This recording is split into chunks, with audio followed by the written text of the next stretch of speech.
ಎಲ್ಲರಿಗೂ ನಮಸ್ಕಾರ. ನೀವು ವಾಹನ ಚಾಲಕರ ಆಟೋ ರಿಕ್ಷಾ ಟ್ಯಾಕ್ಸಿ ಸರಕು ವಾಹನ ಖರೀದಿಸಲು ನಿಮಗೆ ಸರ್ಕಾರದ ಸಬ್ಸಿಡಿ ಹಣ ಪಡೆಯಬೇಕೇ? ಹಾಗಿದ್ದರೆ ನಿಮಗೆ ನಾವು ಇಲ್ಲಿ ಸಂಪೂರ್ಣ ಮಾಹಿತಿ ನೀಡಿದ್ದೇವೆ. ಈ ಲೇಖನವನ್ನು ಓದಿ ಹಾಗೂ ಸರ್ಕಾರದ ಸಹಾಯಧನ ಪಡೆದು ನಿಮ್ಮ ವೃತ್ತಿ ಜೀವನವನ್ನು ಯಶಸ್ವಿಯಾಗಿಸಿ.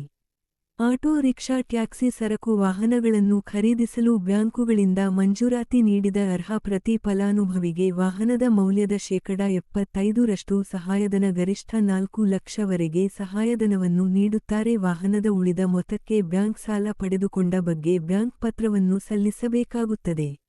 ಯೋಜನೆಯ ಹೆಸರು ಸ್ವಾವಲಂಬಿತ ಸಾರಥಿ ಯೋಜನೆ. ಸಹಾಯಧನ ಮೊತ್ತ 4 ಲಕ್ಷದವರೆಗೆ. ಅರ್ಜಿದಾರರ ವಯಸ್ಸು 18 ರಿಂದ 55 ವರ್ಷದವರು. ಬೇಕಾಗಿರುವ ದಾಖಲೆಗಳು: Aadhaar card, PAN card, driving licence, ಜಾತಿ ಪ್ರಮಾಣಪತ್ರ, ಆದಾಯ ಪ್ರಮಾಣಪತ್ರ. ಇಂದೇ ಅರ್ಜಿ ಸಲ್ಲಿಸಿ. ಹೆಚ್ಚಿನ ಮಾಹಿತಿಗಾಗಿ ನಮ್ಮ ಚಾನೆಲ್ ಅನ್ನು ಸಬ್ಸ್ಕ್ರೈಬ್ ಮಾಡಿ.